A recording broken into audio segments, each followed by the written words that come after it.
Hello and welcome back to SuperCoach Edge. In this episode, we round out our line-by-line analysis across the preseason with a comprehensive look at all things Ruckman. Yes. Liam, you excited? This is the last analysis episode across the preseason. Is it a bit of a shedding of a tear, or is it you're just keen to get into the season proper?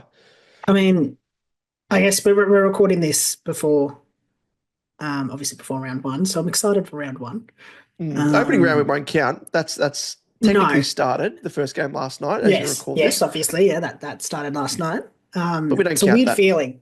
It's a weird feeling. Like you had this, obviously, with the weather, can't control that. But it's just this weird feeling of one game played on a Friday for the opening round. And then Saturday night, or Saturday in general, there's no games. So it's a weird thing. Weird thing. Yeah. I know that they can't control it, but yeah. Well, they can control it in a sense by getting rid of opening round, Liam. And they can just have the Thursday game, Carlton Richmond as a traditional season opener. Yeah. Or we could do what you discussed, and who else was it? I heard Nathan Buckley mention it, and there was someone else. Was it Dwayne the Brain Russell mentioned it as well? It concerns me that I've got similar ideas to him, if I'm honest. Yeah, I think the other option to me would just be play. I get it. You don't want to play like Victoria's. Obviously, it's very Victorian centric.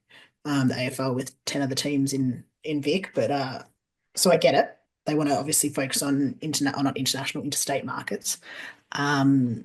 So just play a game in it. Like we've got enough teams that we can play a game.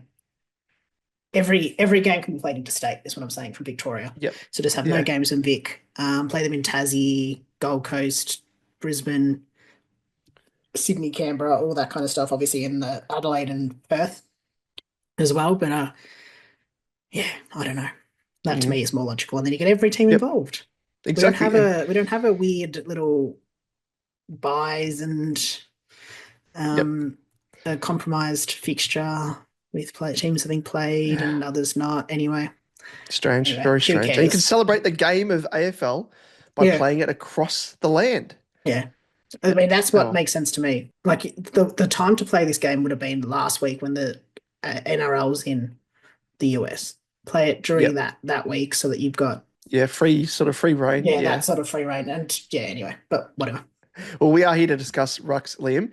Yes, and before we get into it, where can the good folk find us across our channels?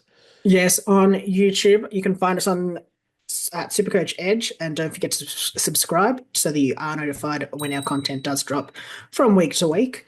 On Spotify or Apple Pods or wherever you listen to your podcast. If you do enjoy what you're hearing, please, we would love it if you could give us a 5 stars and give us a glowing review if you do have the time and you do like what you're listening to. On Twitter, you'll find us at @supercoach_edge, Damon at DamoJ88, and myself at @LiamEvans_95, Facebook, Insta, and TikTok. Search SuperCoach Edge and you'll find us there. Very good. Well, Liam, when it comes to Rucks, there is a core nucleus that a majority will, of course, choose from, but there are also those outside pods and value options that are worth considering potentially in your flex position, which is something that's new for 2025.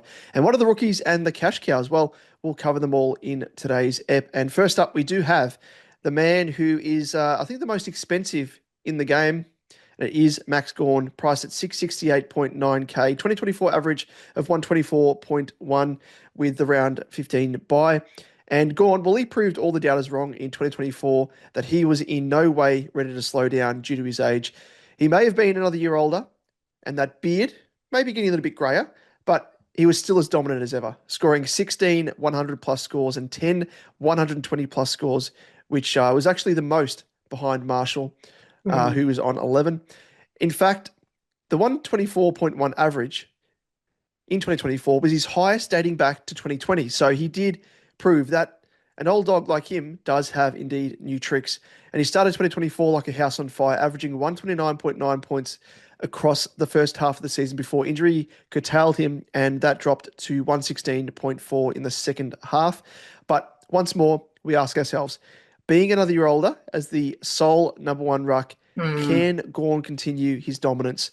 Well, he competed, surprisingly enough, and I couldn't believe this when I saw this stat, in 81% of ruck contests in 2024, which was a big increase on his 57%, 58%, and 63% of the previous seasons.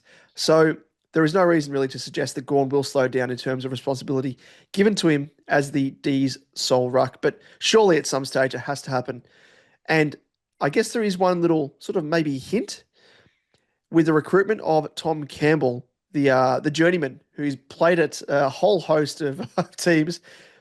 Will there be a temptation for Melbourne to rest GAWN or at least run him in tandem alongside GAWN during the season at some stage or another? Maybe towards the back end, middle part of the season leading to the buys, when he's maybe feeling a bit sore. Who knows? But Liam, in terms of verdict, I'll throw it over to you. What are your thoughts? What are my thoughts? I don't dislike the pick.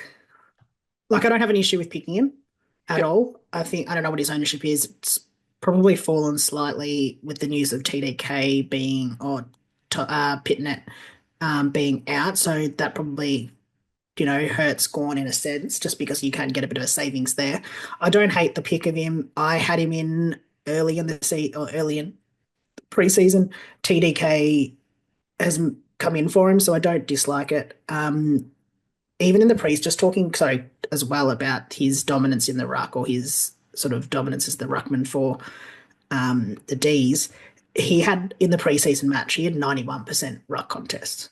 So that's huge as well. So I don't know. I mean, obviously it was against REIDY, so maybe there's a degree of sort of, he can handle a player like a junior sort of ruckman. But yeah, I don't know.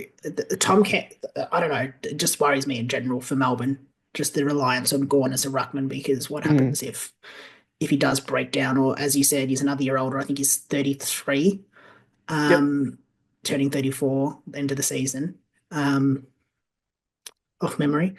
It's getting up there for a ruckman. Yep. So what is their plan? But anyway, yes, verdict is I don't mind the pick. I don't. It's just a lot of money. It's a lot of money to tie up, especially if you're going GAWN and then, a Cherry who's also a similar sort of price point. Yeah. Yeah, I have a similar mindset as well. Like I can see him and see the reason behind picking him. And should mention as well that he did score the 116 in the official preseason game against Freo. He had 91% of the ruck contest in that game, 18 disposals, 4 marks, 1 tackle, and 46 hit-outs, and a goal as well to go with it. So, I mean, they've thrown him in to the deep end in the start of 2025 in the preseason, the D. So it's a good sign, but for me, I think when we're talking about trying to find value across the board in different lines, I just think GAWN being as expensive as he is, sure, he may be able to bust out a similar average in 2025 as he did last year. I just think that there's better value elsewhere, and you got to chase the value when it presents, which we will chat about in a moment. But for me, he's not on my radar as he would have been in previous seasons. Yep, I agree with that entirely. I didn't own him last year. That hurt. But I just don't think there's not value there with him at 668. So you could look. He might be a top 2 ruckman, but I think there'll be other guys that are, and you might be able to get him at a discount later on. If you do go for a value option, or you do look at, trading around different players. But anyway, next up, we've got Tristan Cherry at 645.9k, obviously eligible as a ruckman. 2024 average of 119.9 with the buy in round 12. Now, Cherry had a super dominant breakout season in 2024, which featured 1,900 plus scores, the most of any ruckman, and 9 scores above 120 or 120 or above. The one thing that we do love about Cherry is his absolute love for a cuddle, which makes up 22.9 points of his 119.9 average on a weekly basis, which is absolutely insane. Even more insane is the fact that he ranks number 3 for any player in this stat as a ruckman, only behind Rowbottom and Rowell, who, you'd probably be able to guess definitely Rowell, maybe not Rowbottom, but you wouldn't think Cherry would be up there. Yeah. In fact, the next best ruckman to come close to that number of tackles is NANKERVIS with 16.5 points per game, I guess. The reason we celebrate this is they are easy points that provide almost a handicap buffer every week, knowing he'll score 22.9 on average before we even have to factor in scores through possession, hitouts, Mm. everything else. Continuing on with this hot form in 2024 into the preseason, he scored a 141 from 16 disposals, 14 tackles in a pre. I love it in a preseason game. Like, who cares? Yeah, But no, cherry dunks. exactly. No, You shall exactly. not pass. Getting them up. And 34 hitouts against the Eagles in his official preseason game. The question is, can he continue his dominance in 2025? One positive indicator is that he did average the most points in the second half of the season of all rucks to the tune of 130.8, which suggests that he has the ability to not only match, but also exceed his 119.9 average in 2024. Damon, I'm going to throw to you for the verdict. Yeah, he's a definite lock and load for me. I'll admit I had him in my starting team, and then I was kind of like, "Am I paying up too much?" And I'm like, "No." I just looked again at like the breakdown in stats, and the fact that he's able to tackle as much as he does, he's just absolutely insane. Like ruckman as it is, we know that they score quite well through like hit outs to advantage everything else, but Yeah. to have tackles tacked onto that as well, it's just pure gold. So. For me, I can definitely see him actually increasing his 2024 average given, as you mentioned there, how he lifted in the back part of 2024. So, I mean, he's a lock and load. I can't see anyone else taking that number one ruck mantle from him in my team. Liam, thoughts for you?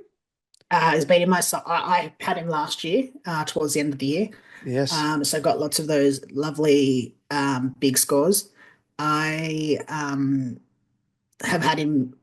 I have not changed. He's probably the only player I want to say, in not the only player, but one of the only players that has not made his way out of my side and won't move. I think there's just so much upside there. I think he's a set and forget um, Yep. player for the Rucks this year. So yeah, you're paying up 645K, but I think he's just pay it and you don't have to worry. I like to do set and forget with my Rucks personally. Yep. Just because it's such a. I think last year I can't remember. I reckon I used like 5 or 6 trades on Rucks, Yep. Wow. which is ridiculous. For a position that's only 2 players. So yeah, Yep. set and forget. Yeah. Set and forget. Yeah, 100%. And I feel that as well because in the past, if you try and be a little bit cute, like maybe if you have one primo and then you go try and be cute in the other one, I found that it can actually you can trip yourself up a little bit by doing that. So yeah, I totally agree on that point there. Let's move on to the next player, and it is Rowan Marshall, priced at 603.5K. 2024 average was 112 and has the round 13 bye. Comes into 2025 with an interrupted preseason with an injury to his pelvis, but Ross Lyon has said that he will be fit for round one. And we haven't seen him play any of the 2 preseason matches, so Mm. really unsure as to how he's going to play alongside Harry Boyd. In 2024, we saw him average 112, which is down on his 2023 average of 114.3 slightly. And both of these seasons, he has actually been the solo ruck with occasional stints from Tom Campbell, who we just spoke about across the journey. We know that he does have a decent ceiling with 11 scores over 120, but he can be capable of some lower scores with 5 scores sub 80, which is never a good thing. The question is whether, I guess, the club decides to play conservatively with him early in the season, especially given that he is returning from injury. And does that mean that they're giving him more of a ruck split with the newbie in Harry Boyd? And I mean, just I guess segueing into my verdict here is that I'm awfully worried and I guess reminded in a sense of when Paddy Ryder was in St Mm. Kilda's team and they were both given that role of sharing the ruck mantle, doing it in tandem, and that put a really big, I guess, it lowered the ceiling of Marshall, put a cap on his scoring potential. And I can see that happening again with a potential ruck split with Harry Boyd, who, comes into, St Kilda's lineup with big raps, having played in the SAM for mature body, all that sort of stuff. And on top of that, I am worried about players having sustained an injury so close to the start of the season, just because there's a potential there they can re-injure themselves without having, that running the legs and having some extended training across the rest of the preseason. So for me, he is a no. Even if he was at a lower price point, I would say no. There's too many question marks over him at this stage in terms of role, ruck split, and of course that injury spectre hanging over his head. Liam, do you have any additional thoughts to that? Um, no, I'm not. I think it's a decent enough pick. I don't know whether I want to pay 604K for a player that we haven't seen in the preseason coming in with the Yeah. injury cloud. I'm not too worried about the Harry Boyd situation, except early potentially.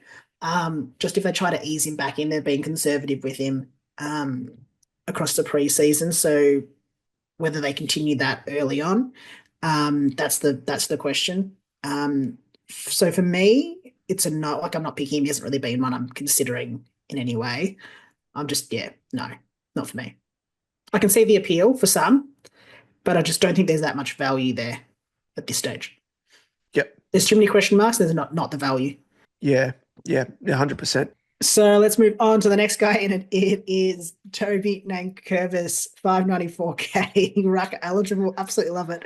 110.2 was his 2024 average with the round 14 bye. Now tank the Nank.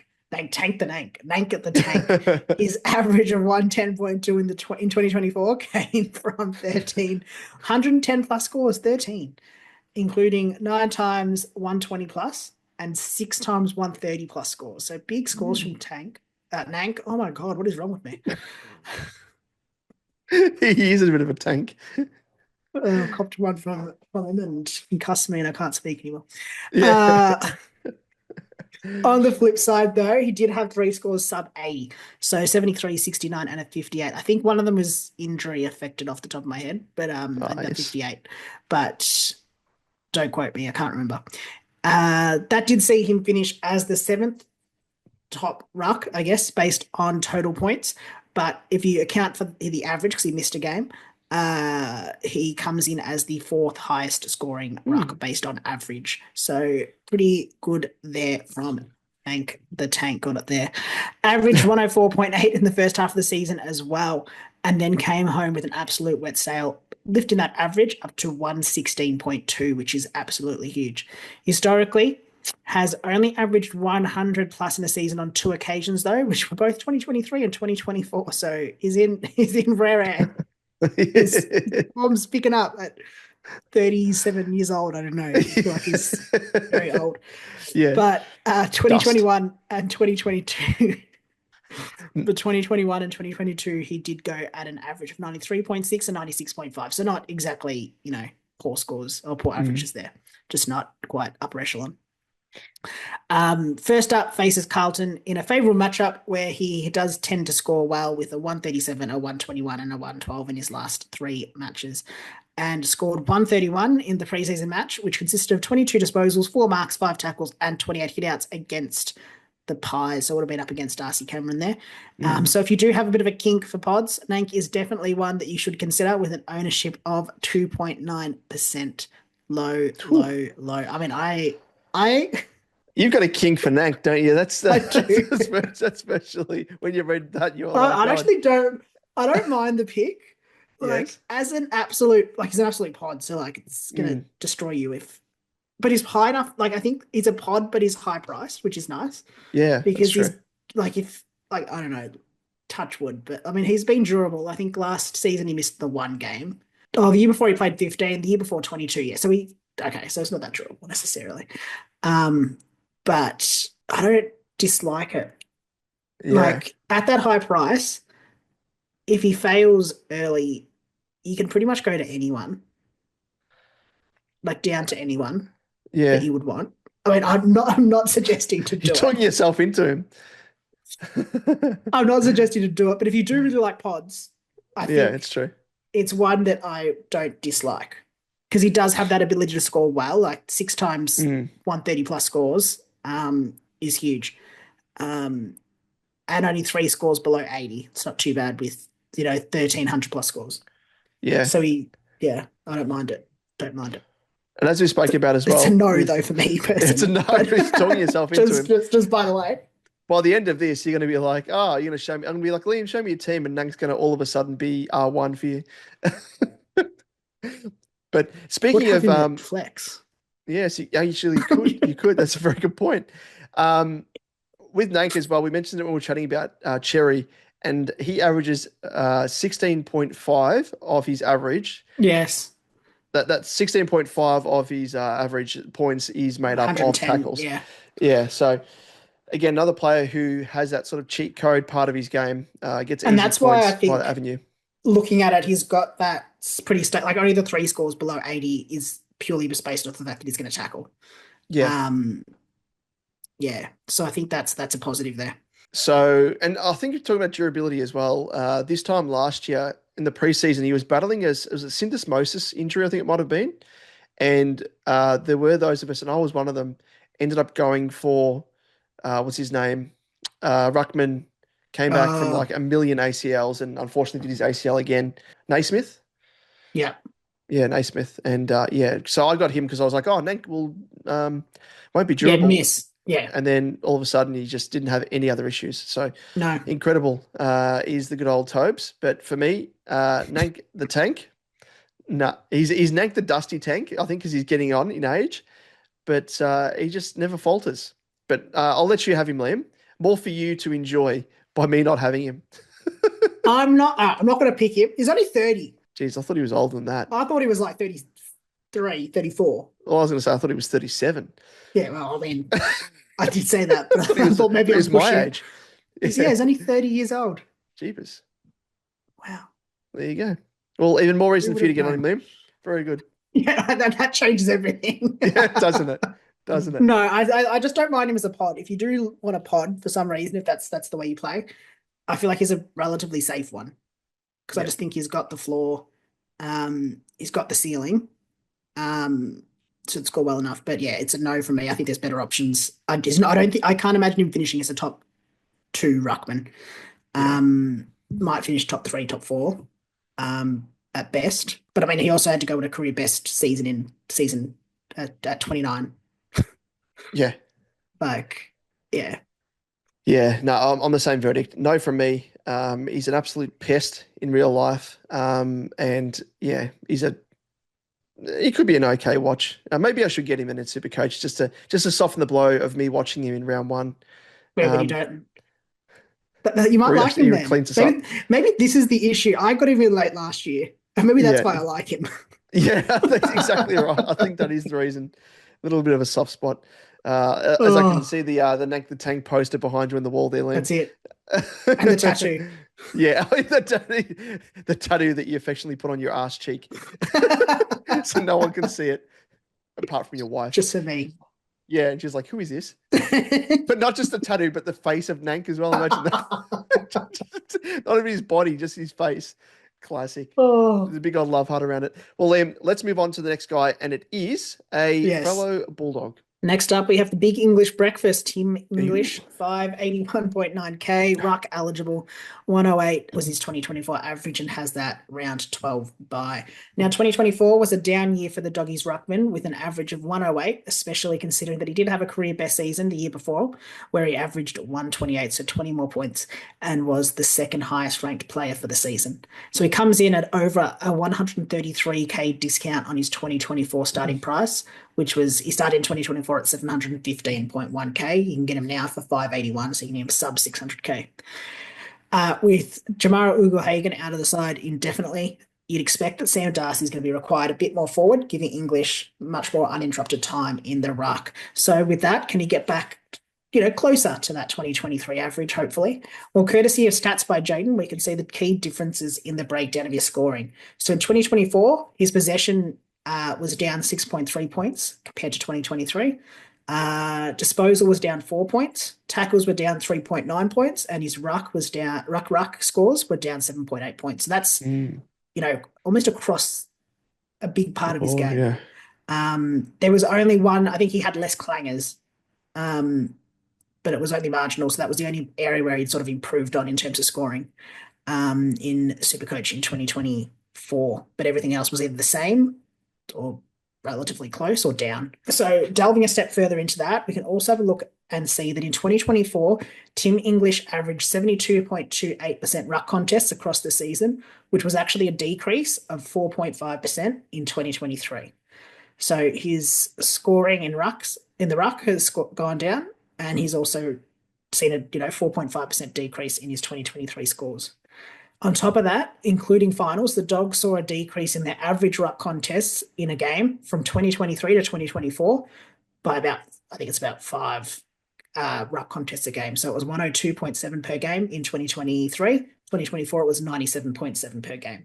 So it could suggest there's a bit of a change in the style, like less stoppages, which could affect English's ability to score points, obviously, from the ruck, if that does continue. Because he's obviously not, like, with less ruck contest, there's less opportunity for him in the ruck. What did we see in the preseason matches? English scored 82 against the Hawks. He had 85% ruck time from 91 ruck contests.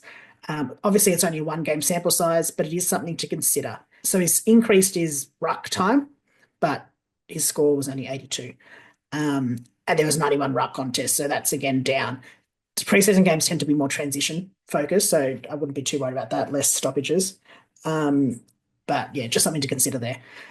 And while he potentially presents as great value, if he can get it back up to a 120 average, we just have to question whether 2024 was an out of the box year for the big English breakfast. So Damon, what's your thoughts? Well, I'm just reminded of how he burnt me more than anything. Yes, and just I know the feeling. I mean, it was the impact, I think, by Sam Darcy that kind of brought him down a bit. But I was even more disappointed, I think, with the lack of work that he had and did around the ground. For a guy of his size, for his mobility, he just didn't do enough. So that kind of put a cap on his scoring average, but an output. But I don't know, it was strange because the season prior, it was like he was good. He was great. He was, incredible. So I just can't go there again. I mean, you could see him as a bit of value if you are comparing it to what he can produce as he did in 2023. But yeah, for me, I am passing him up. Good luck to those people that want to jump on him. But yes, as you mentioned, a very good point there as well with Sam Darcy potentially playing forward a bit more.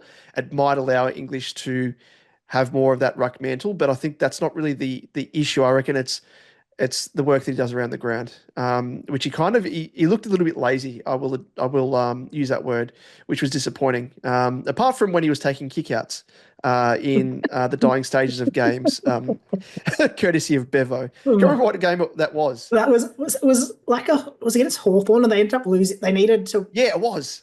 Was it? And they needed to win to make finals. I think it was. Yeah, it was something, and they were down, or I can't remember. Or they. It was just the most.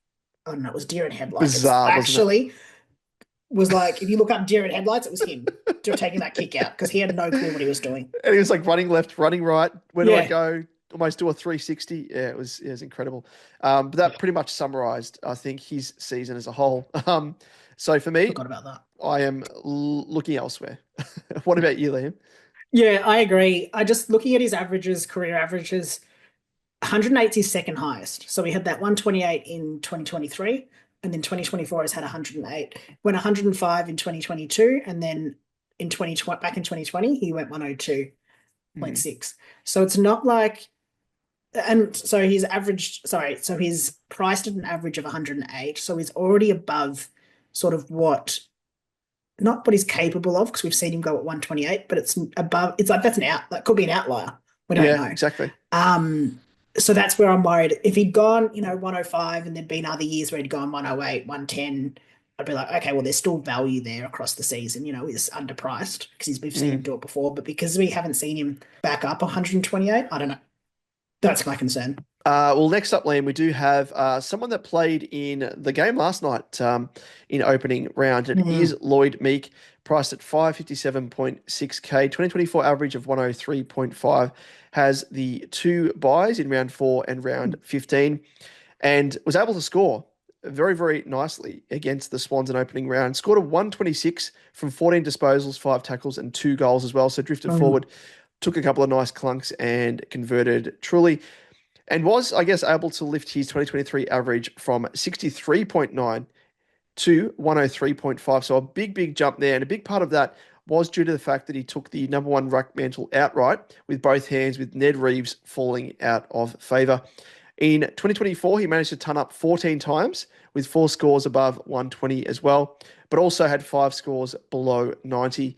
I guess with him, I've seen his name pop up various stages across socials, especially as an option. And especially last night after people saw how he actually performed in opening round. But I do think of those guys that we've discussed so far, when we're talking about value, he's probably one guy that I'd kind of put in this bracket here. I mean, last year what was it, mid-season or something, like when he was given the ruck mantle and Hawthorn finally gave up on Ned Reeves, who was languishing in the VFL. I was still worried about, because I didn't jump on him. A lot of people jumped on him as a bit of a, surfing him for his cash generation, and they benefited from that. And I was worried about him falling out of favour. But now seeing how he performed in the back part, or for the remainder of 2024 when he actually got into the team, he's obviously got the confidence of the coaching staff. So there's no worry there. And he's shown the ability to score well enough as well. So I think at that price point, he can prove value. Will he prove as much value as the next guy we're about to discuss? I don't know. I do think that the lack of 120 plus scores. Yeah.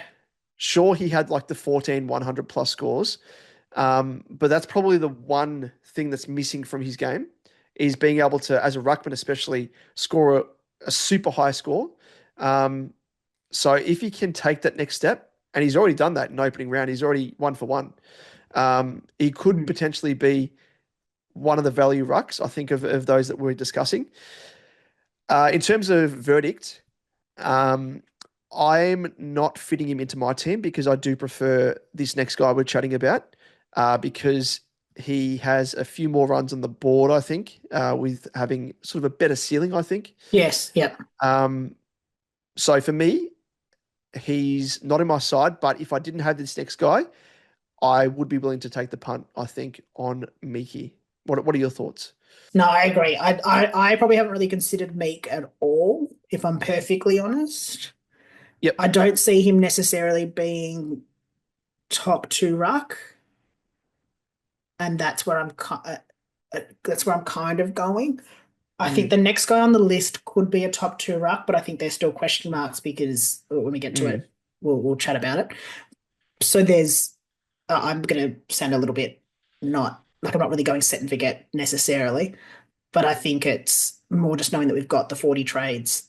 I can hoping that maybe if GAWN does prove to be, top 1 or 2 ruck, that he's going to lose some points, lose some cash, go down in price a little bit.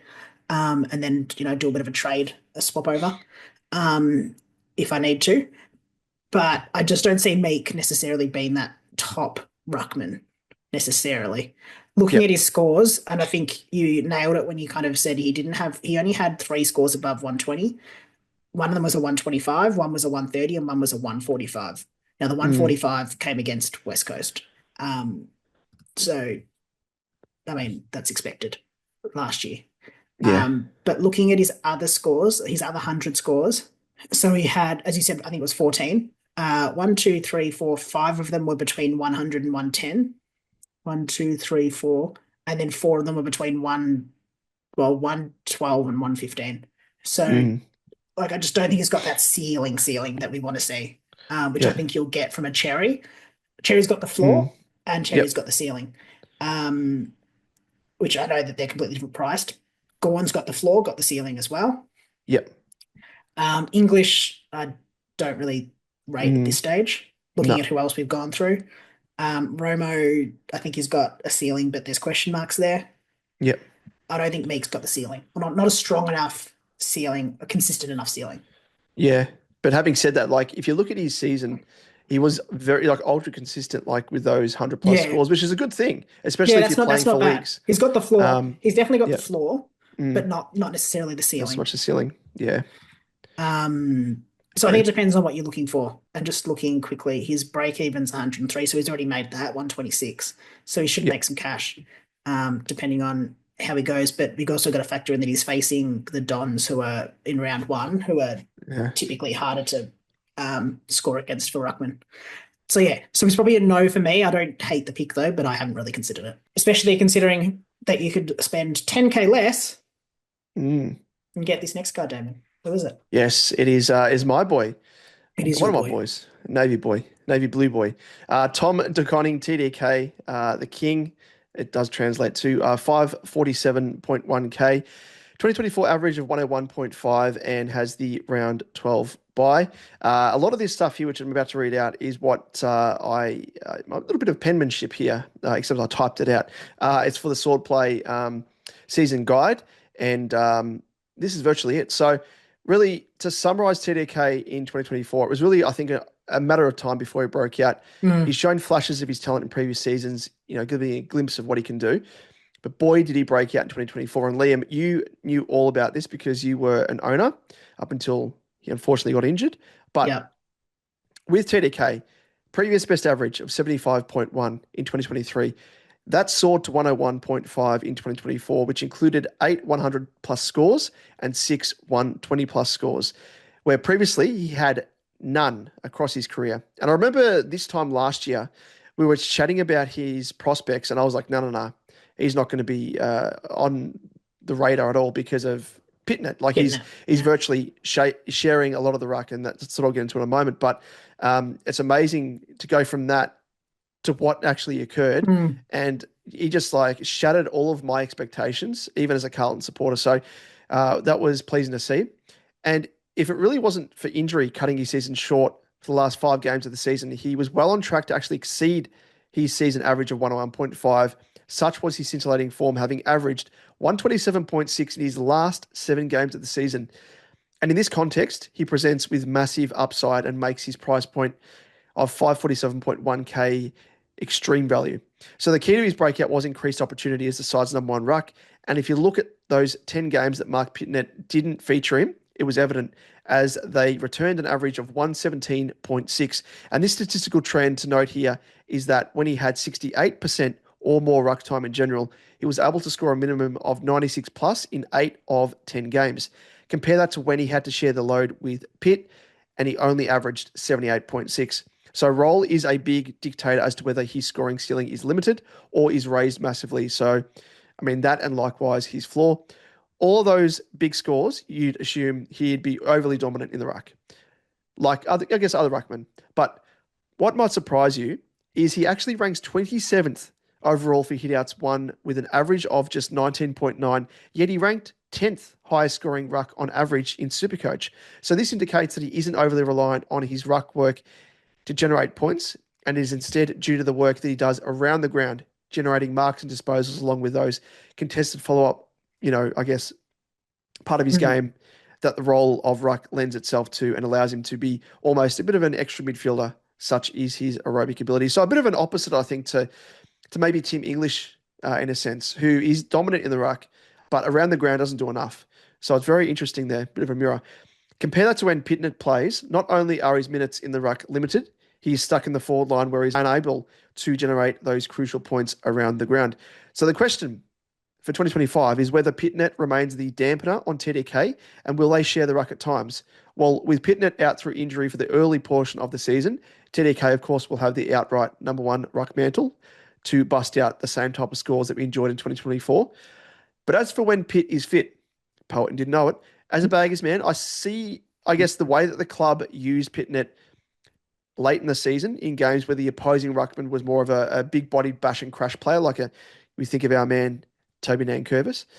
I can see this happening at stages in 2025, but wouldn't bank on it being enough of a regular thing to turn me away from starting him in my own side. That's virtually my verdict as well. He's in my team.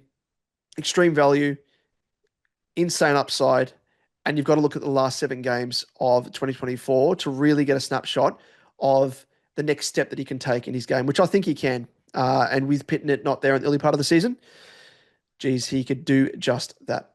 Liam, what are your thoughts? My thoughts are I owned him, I think, from after the bye. So I think he had 4 scores from him or 3 scores from him, I can't remember.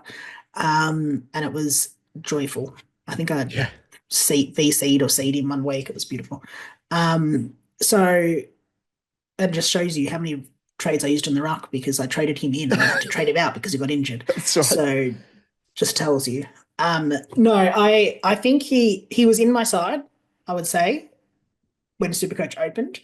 I then got a little bit worried and moved him out for GAWN. And then when the news of BitNet came out, I just swapped them straight back in. So he's been in and out. I think, and this is where I'm not too worried. I was just looking at his fixture, his early season fixture, and he comes up against a lot of those sort of stronger ruckmen, Yeah. which is a bit of a concern. But then looking at what you've said there, where he doesn't score his points from ruckman in the ruck, sorry, necessarily doesn't score as many points in the ruck. It's not his dominant area. I do kind of look at it and go, okay, it's not the end of the world, his early run. So he plays Richmond, so Nank, Meek, English, Cameron, FLYNN, potentially, most probably, and then what's his name? Cherry in the first 6 rounds. So it's going to be tough in terms of ruck, but he could score well enough just with around the ground stuff, because I mean some of those are going to be lumbering kind of ruckman as well. Yeah, true. So that might help him. The benefit or the thing that I see with him is that he could, get like he's undervalued based off when he was that that late ruck run where he was the sole ruckman. His break even's 102. His priced at an average of 101.5. If he can go at that, what was it, 117, I think he said? Yep.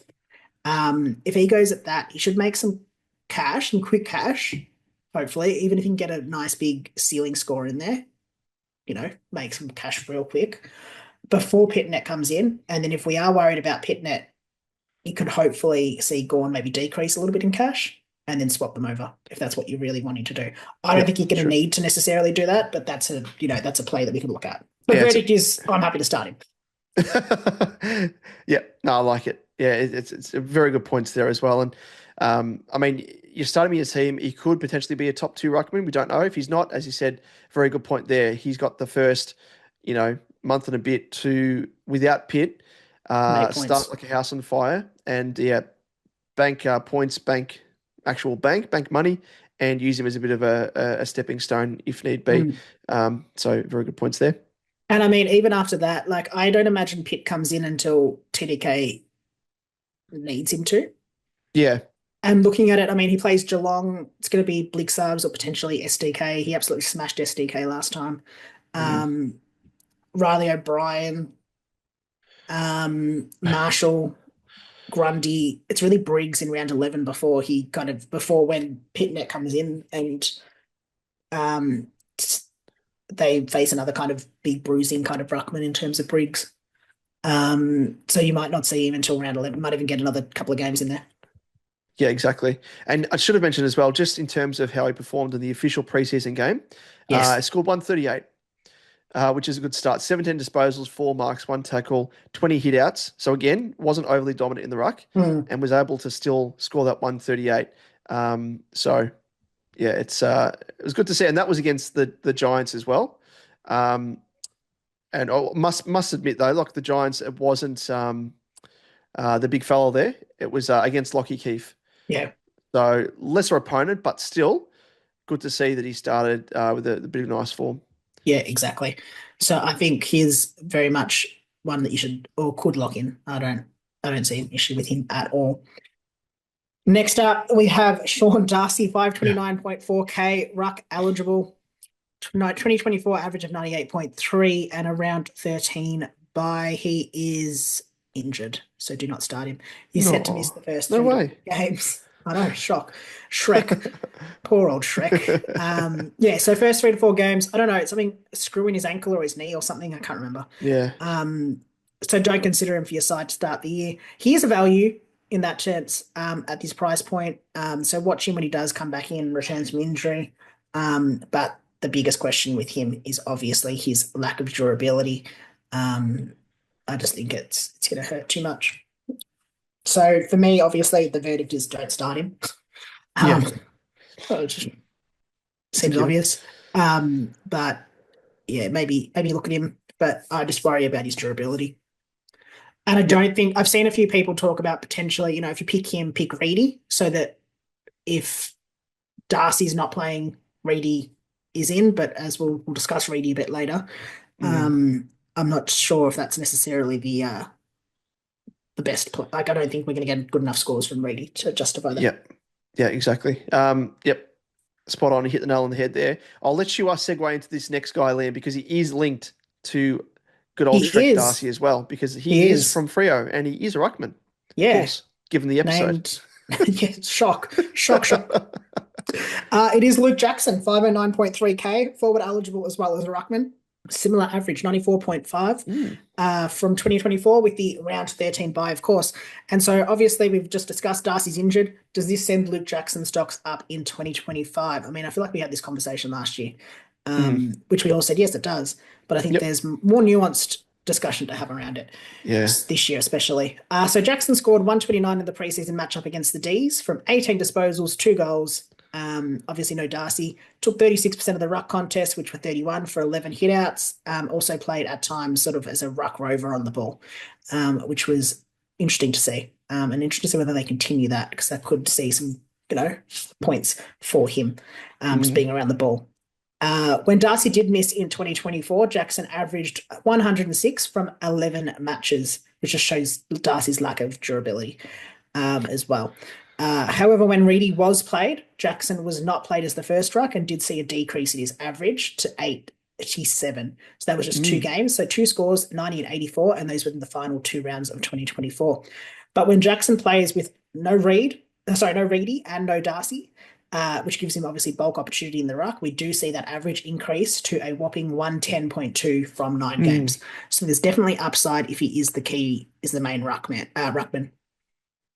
On top of that, with Darcy in the side, Jackson's average drops to 81.3. So with the only time he turned up in that time being against Richmond in round 14, when he actually took the majority of the ruck contests with Darcy in the side. So he, Mm. obviously needs the ruck.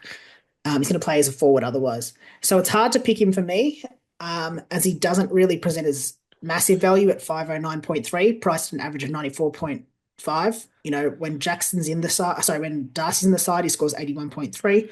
When Jackson's not in the side, but Reidy's rucking, I guess he averages 87, which is a slight downgrade. Obviously, very small sample size there.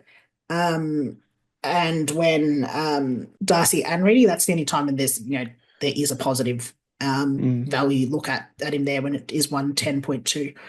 So I don't think there's that value when we see Reedy as the main ruckman, which we saw during the preseason match against the D. So he did manage to score well, but I think probably came down to the fact that he was playing more around the ball and had those 2 goals to his name as well. So another thing to Yep. consider is that this spike score could have come down to a favourable matchup as well for Jackson. Loves playing the Ds. It's his 4th best average against them of any side, with a range of scores from 96 to 106 from those 4 matches. So just another thing to consider. It's potentially a favourable matchup for him when you do look at that 126 against them in the preseason. Yep. Yeah, he's someone that we only chose, I think, a majority of us, because of the fact that he did have that forward ruck eligibility to give us that coverage in the ruck if our starting ruck 1 and 2 went down. So I don't think we've got that issue this year with especially the St Kilda ruckman, which we'll speak about in a moment, Harry Boyd. Yeah. Given he's available, he's now the preferred option for that cover, and potentially a flex as well. So yeah, for me, he's not relevant. And yeah, if I guess if Hodor Shrek Darcy was out for the entirety of the season, yes, Yes. you'd probably look at it, because again, as you said, the preseason game, bit of a snapshot there. Even when he was sort of balancing the ruck with the sort of inexperienced Reedy, he absolutely smashed it. So given the fact that Darcy should be back by round 4, 5, 6, whatever it is, it's not really worth keeping Jackson in our side. So for me, he is a non-factor. Agreed. Let's move on to this next guy who I think is pretty relevant for a number of reasons, and one of them being he could fill that flex spot, and it is Matt Flynn, 261.9k, 2024 average of 60.8, and has the round 14 bye. Only managed the 4 games in his first year at the Eagles in 2024 due to injury, and discounting his injury-affected game, was able to score 81, 60, and 60 for a return of a 67 average. But the caveat there is in all 4 games, he actually shared the ruck with Bailey Williams. So it in turn lowered his scoring ceiling, which is what we've been speaking about with other ruckmen throughout this episode. Has shown an ability to score, though, when given the number 1 ruck mantle, averaging 88 at the Giants in 2023 before a combination of injury and form kept him out of the senior side. But even prior to that, he averaged 84.3 and 87 in the 2 seasons prior. So the pleasing thing is he has flashed his scoring ability well enough to justify selecting him, I think, anyway. In the official preseason game against the Roos in 2025, he was the outright number 1 ruck and was able to hold his own against Cherry, scoring 98 from 10 disposals, 1 mark, 3 tackles, 23 hitouts, and 1 goal. If he is able to push to an average of 90, this is just a little bit of an insight here. If you can do that in season, he'll increase in price by 200k plus and be well worth the pick as a virtual playing cash cow, as a crucial stepping stone to a genuine primo, which if you use Matt Flynn in your flex, you can virtually trade him to anyone. So that's kind of the key here. That's the little diamond in the rough that he could provide a lot of us, because he is a popular flex option across the, if you look across socials and the preseason, that's how people are looking to use him, because, you want to choose set and forget rucks in ruck 1 or R1 and R2. And he's too expensive to have at R3. So at least having the flex allows you to play him on field.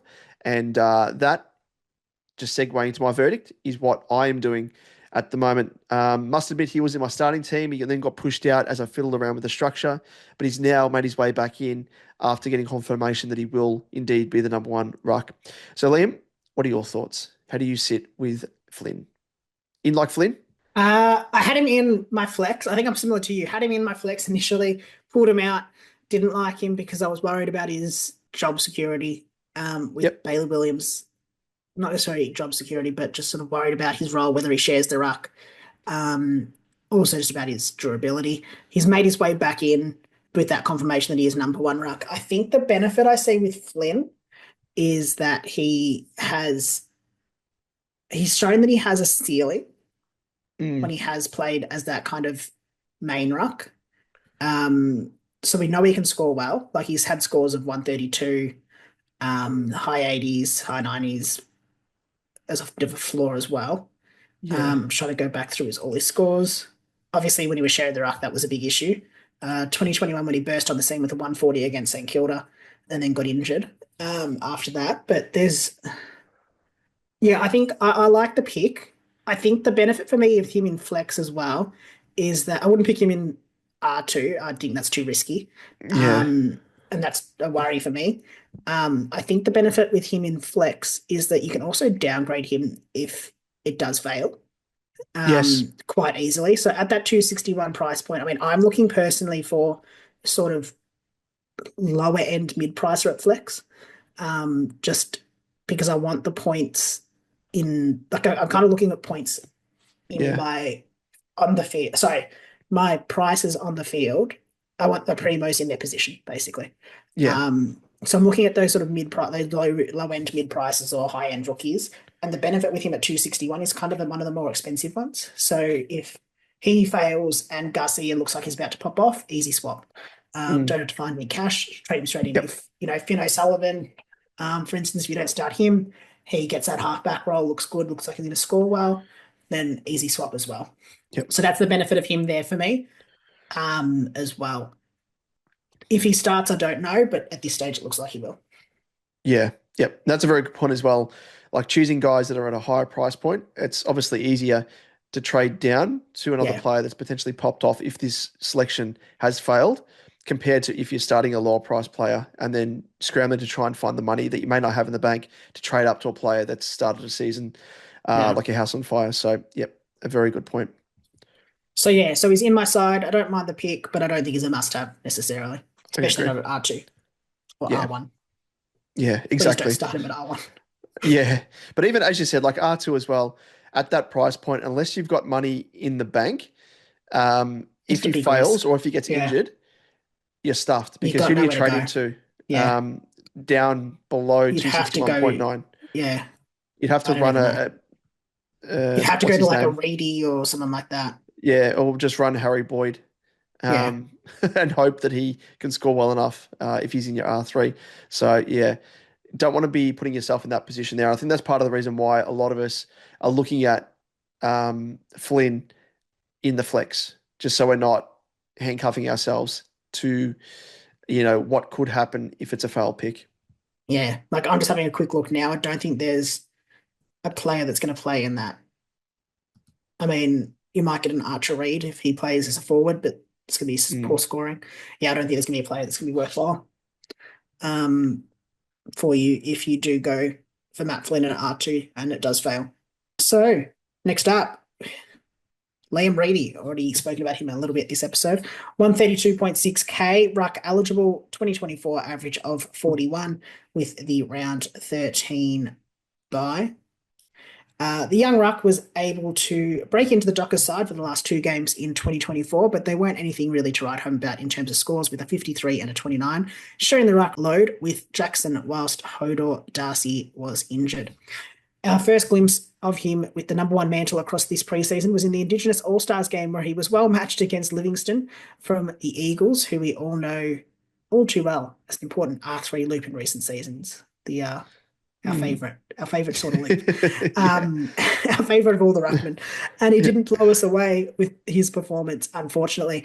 Then in the official preseason game against Melbourne, he was given an absolute ruck masterclass by the bearded one, not surprisingly, and it resulted in Luke Jackson taking the other 47% of ruck contests.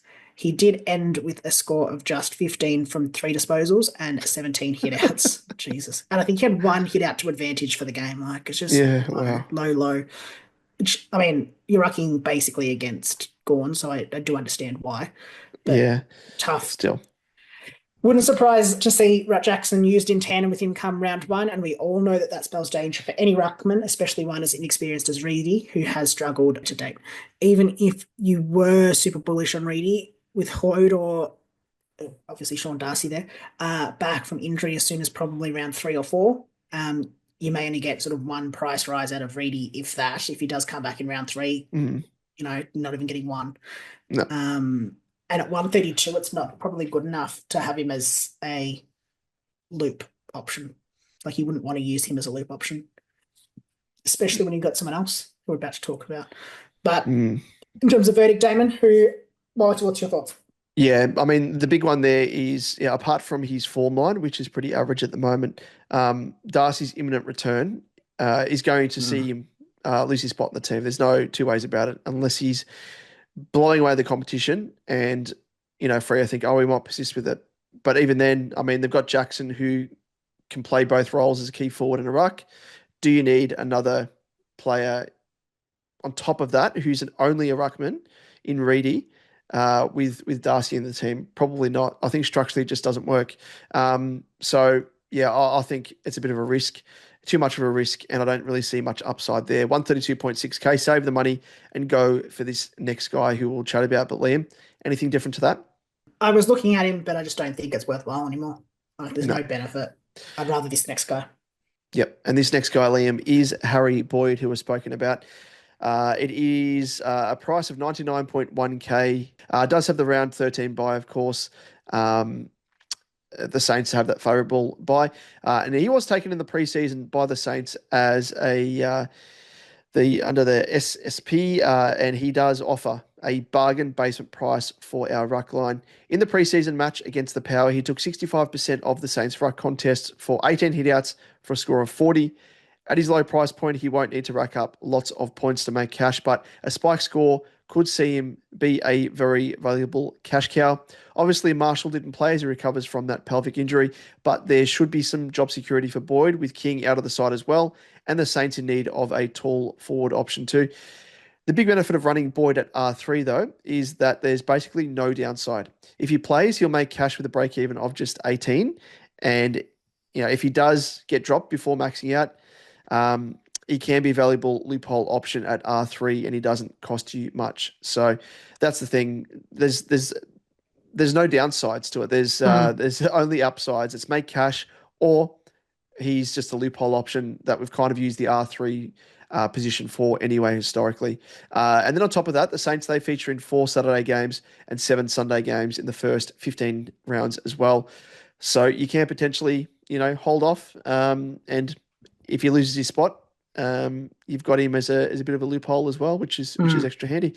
So this is according to the Herald Sun. So I am giving it a lot of basis here because it's huge. Apparently last year, Boyd averaged 158 ranking points a game and never scored less than 115. So well, I do know that he had a massive season in the Sandfall. So I think he won the medal as well for the league. It might have been. Yeah, he was shared it with Will Snelling. Yeah. Yes, that's it. Equal. Yeah. So good play. Yeah. I'm trying to just have a look. Got all the hallmarks of a Supercoach accumulator, averaging big numbers in contested possessions and clearances as well. I mean, it's going to come down to whether he gets that role. Yeah. Obviously, he scored the 40 in the preseason match, but I don't think there's too big an issue at 99.1k. Doesn't have to score much to make cash. Yeah. But as you said, at worst, he's a loophole option. I mean, at 99, that's what you're going to spend on a loophole, 99.1k. So if he can play and get some money, that's great. If he doesn't, it's not the end of the world.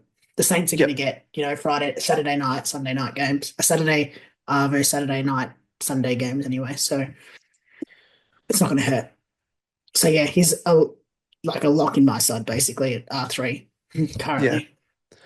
I think he should be a lock in most, if not all sides. Yeah. I think just structurally, there's no reason to not have him there at R3 because he's an extra cash cow that we otherwise wouldn't have had because we use the R3 position traditionally as that loophole option anyway as a non-playing player.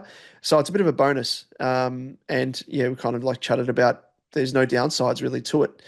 And REIDY doesn't look like a legitimate option. He's more expensive, like 40k more expensive or thereabouts compared to Boyd. So yep, I like him.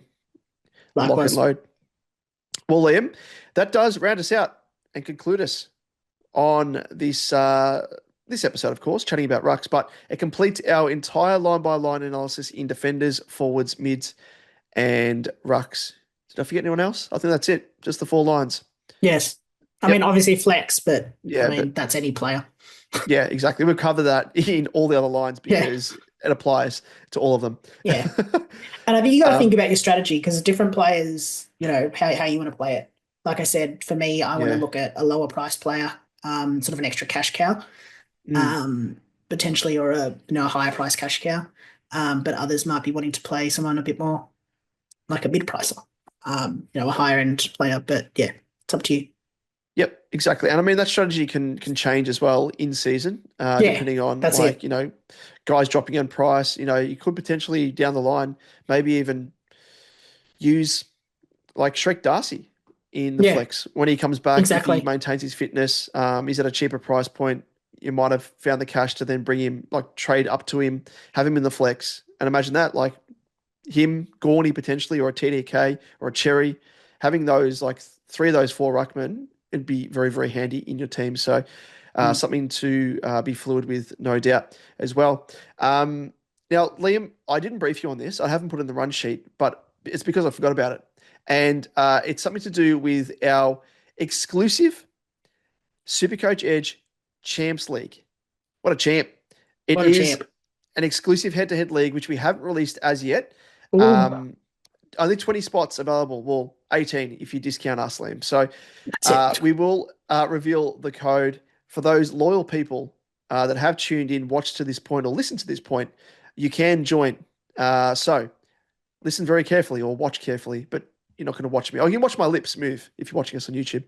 So the league code for this exclusive league is 114515. So 114515. Either way you want to look at it, that's the code. So jump in and you'll be able to match up against Liam and myself. And also, we do have Pistol Pete, our father-in-law Liam. He is in the league as well, exclusively. Oh. So you can face up against him, as well as my stepdad, who's in there as well. So dad's across the board there. So jump in and you get a chance to have a bit of a crack at all of us. And of course, just mentioning, if you did miss any of the episodes that we did do across the preseason analysis based, feel free to go back and tune into those to brush up on some last minute homework before round one kicks off. That's it, Liam. That's all we have to say. That's it. And just keep in mind with those past episodes that they've obviously been recorded before preseason games have happened or opening round or news can change. Yep. So just keep that in mind when watching it. And make sure you're across who's in and out and who's injured or things change. Yes. Well, it's like we did, of course, do an episode which will be up at the moment where we analysed all 9 of the official preseason games as well. It was comprehensive, 2-hour episode, but you can go through the description and click on the time codes for each game. But that should help you navigate through. But again, there were some players that we were discussing, which obviously in light of round 0, kind of gives you a little bit more context and maybe makes guys irrelevant, all that sort of stuff. So yeah, very good point that you make there. Yep. And before we do sign off, please don't forget to join in the discussion and leave a comment down below if you are watching us on YouTube, or send us a DM on any of our other social channels if you have any questions or thoughts. On YouTube, you'll find us at SuperCoach Edge. Don't forget to subscribe so that you are notified when our content does drop. Especially, I think we're going to be doing some team reveals, sorry. Yeah. In the next couple of days before round 1, which actually I have to say my team hasn't changed all that much in the last week or so. So that's a good maybe sign. Maybe it might stay the same for once. That's the key. But let's see. So yeah, that'll be dropping. So make sure you subscribe so you do know when that does come out. Spotify, Apple, wherever you listen to us, please don't forget to give us 5 stars and a glowing review if you do have the time. We very much appreciate that. On Twitter, you'll find us at @supercoach_edge, Damon at DamoJ88, myself at Liam Evans _95, and on Facebook, Insta, and TikTok, search SuperCoach Edge, and you'll find us there. Well, yes, those were famous last words, Liam, that you haven't touched your team, and it may stay the same. Well, let's hope that it goes that way. I'll take a screenshot every time I change it so that I can keep track. It's a good thing we're not doing like team reveals every single time that we adjust. Otherwise, we'd be hundreds of videos deep, and people would be sick of our shit, no doubt. But that's it, Liam. Thank you once again for joining forces to round out this analysis series. Thanks so much to you, the good people of the SuperCoach Edge community, for tuning in. And we'll be back to, as you said, Liam, unveil our sides ahead of round 1. So look out for that. Thanks again, and we'll catch you in the next one. See you guys.